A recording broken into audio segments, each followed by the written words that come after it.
My name is Gio Gutierrez, and I eat and drink for a living, somehow. I traveled to New Orleans, the home of the cocktail, to immerse myself in the food and drink scene and reconnect with old friends. This is my journey. I got into the food world by playing around with technology, and through that I started Chat Chow TV, which was a podcast where we interviewed chefs, restaurant owners, mixologists, and through that I got to explore the world and get to know all these people. I'm making these connections everywhere I go. What's so unique about Nola's food and drink scene, it's a mishmash of culture. They call it gumbo here. Spices and seafood and all these influences. There's a lot of history in the cocktails here. A lot of the drinks that people know and love have a lot of roots here. So as a cocktail connoisseur, you definitely get to explore and learn here. Hey, welcome to Gracious. How are you? I'm good, and you? I start my mornings in New Orleans with coffee. And I kind of cheat because I love something sweet with it. So I end up at Gracious Bakery.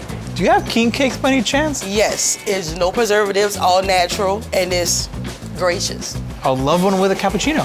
All right, cool. Walk over here with me. Everyone knows about beignets, but in New Orleans, to me, king cake rules. It's a giant cinnamon roll, if you will, beautiful vanilla icing on top, sprinkles, and it's incredible. All right, you have a beautiful day. Thank you. You too, thank you so All much. right, sweetheart. And I love to grab my king cake, my little coffee up front, sit outside, and people watch. I'm in New Orleans, so you know I want to dive right into the cocktail scene. And there's no better place to learn more about the history and traditions of the cocktail than the Sazerac House.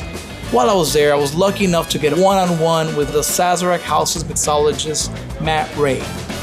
Go ahead and raise that cocktail on your far left. That is a Sazerac. It is the official cocktail of New Orleans. Okay, let's say you want to make a Sazerac cocktail. It's pretty easy. So I'm going to muddle that sugar cube and basically make a little bitters paste at the bottom. We're gonna start making a cocktail here by adding 1.5 ounces of Sazerac rye whiskey. It's not a Sazerac yet though. I'm gonna take my chilled glass here. I'm gonna dump out that ice. I'm gonna add herb saint. So I'm gonna roll around in the glass. I'm gonna dump out the excess, pour that old-fashioned mixture into my chilled herb saint rinse glass. The last thing I need to make this a Sazerac is a lemon. And that's a Sazerac. Cheers. Yeah, cheers, welcome. Why are cocktails so important here in New Orleans? We were a port city, and all of these cultures that came here, and they loved to drink and to celebrate joyous occasions. Like the Sazerac is a rye whiskey that was brought over by German immigrants to Pennsylvania that came all the way downriver to New Orleans. A lemon peel as a garnish because we had a huge Italian population. It's got sugar from the Caribbean. It's got a French, Haitian, Creole bitters. The cocktail is a multicultural celebration, and it can only exist in huge port cities with all of those different influences. Thank you so much. Thank you. Have a good one. See you around. Thank you.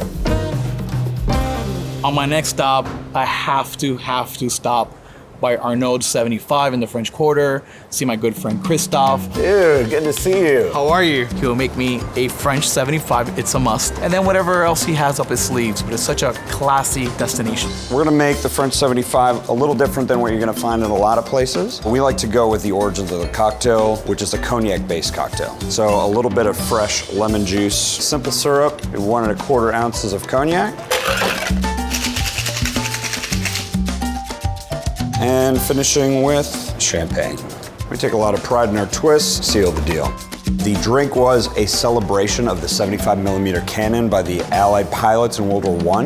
The French wanted to cheers with some champagne. The Americans wanted whiskey. You can't get whiskey in France, so the closest thing was some cognac.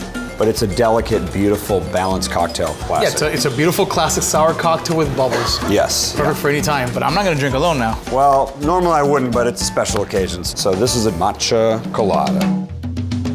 We are a classic New Orleans institution, so that allows us to really pay homage to the tiki greats, the Cuban cocktail classics, because New Orleans is in itself a Caribbean city. Cheers. All right, well, cheers, man.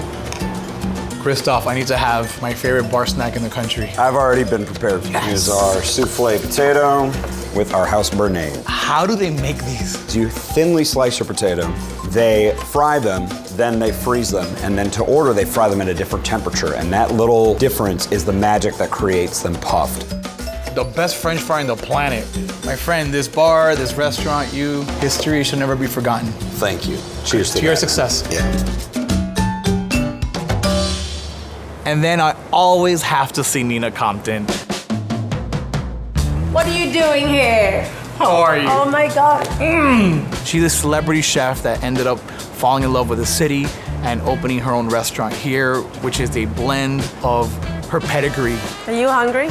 Always. When am I not? We're gonna have a crawfish with shallotelli pasta. So I'm just gonna pop the noodles in and you're gonna help me out. All right, so now you're gonna add all the scallions, add a little bit of salt. This is rundown. So we take all the shrimp shells, we cook it with lemongrass, ginger, a little bit of tomato. Our pasta is ready. So we're gonna add about 3 tablespoons of the suskai. Having all the flavors layered brings everything together. Throw all the crawfish in. The trick I do is I pull it back. You want to see the bottom of the pan. Exactly, so it's almost there. Add the shrimp butter. This is New Orleans. We don't know what a diet is. All right, so this is ready to go. Now I'm gonna add my herbs. So I'm gonna feed you like Lady and the Tramp. Wow. This is you in New Orleans. Yes, it is. Every time. Pasta de la Nina. We fry green plantains and we make breadcrumbs with that. I think the flavor should build and then, Texture too. exactly. Hey, we're in New Orleans, let's get a drink. Yes, please. Let's go. But I'm gonna take this with me. Yeah, of course. What are we drinking? This is called a wind up. So it has Chenin Blanc, lemon, passion fruit liqueur, which I love, and Havana Club. Beautiful. Look at you, you're a pro.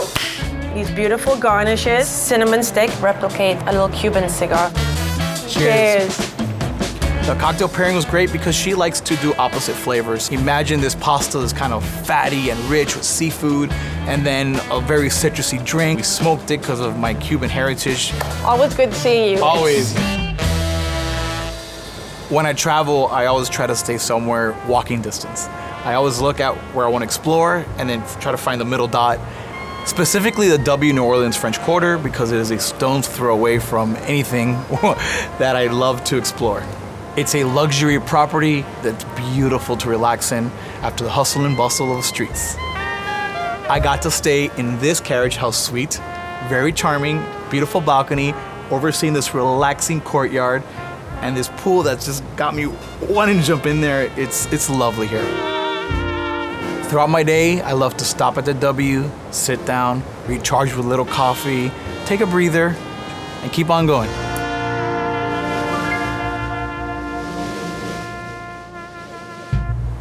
Last but not least, Larry Miller and I ended up at the Spotted Cat, a quintessential jazz venue here in New Orleans.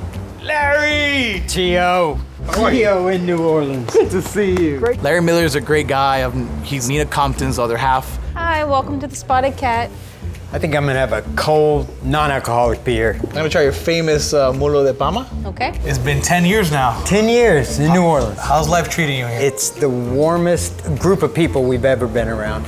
What are some of the differences you see, not culturally, but more cuisine and cocktails? You're talking about hundreds and hundreds of years of folks living here and cooking grandma's recipe. We'll never put a gumbo on the menu. If you ask anybody who makes the best gumbo, the dishwasher is going to tell you it's his mom. His cousin is going to say, no, it's grandma. Everybody cooks, everybody loves good food. It's fun to be able to soak up any little bit that this city gives off. One of the things that we were told when we got here, that if you love the city, it'll love you back. And we've been fortunate enough for it to love us back too. That was pretty amazing. I travel for cultural nutrition, whether it's learning about trends, learning about history. It's just always constantly learning, and that fulfills me. I came to New Orleans, rechecked all my boxes and some new ones, visit some old friends, had some libations, and I can't wait to come back.